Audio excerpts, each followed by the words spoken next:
Face à la presse, le président bissau-guinéen est revenu sur les raisons qui l'ont conduit en terre gabonaise. Les questions bilatérales avec le Gabon figuraient en bonne place au cours de cette visite. On vient de signer des accords de la coopération entre les deux pays, des consultations diplomatiques entre les deux ministres des Affaires étrangères de la Guinée-Bissau et du Gabon. On a parlé d'agriculture, on a parlé de formation, d'échanges économiques, pêche aussi.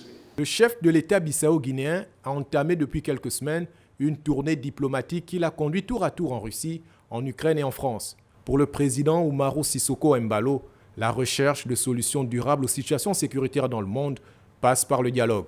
Quand on dit les consultations politiques, des fois il faut savoir qu'en ce moment, Gabon se siège comme membre permanent, non permanent du Conseil de la sécurité. Ça, c'est représentation africaine. Et chaque fois qu'il y a des positions par rapport à l'Afrique, il faut les consultations pour qu'on puisse parler sur la même voie. Ça, c'est très important. 80% des exportations de cet État ouest-africain de 2 millions d'habitants sont composées de noix de cajou. L'agriculture est l'une des principales activités économiques de la Guinée-Bissau. Les effets du changement climatique incitent le pays à soutenir les efforts de lutte contre ce phénomène. Voir le changement climatique, c'est visible aujourd'hui, le changement climatique. Et aucun pays du monde est épargné pour ce changement climatique.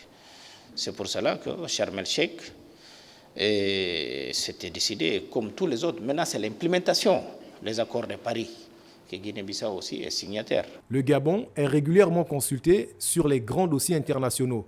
La tradition de stabilité et de paix du pays inspire de nombreux autres États.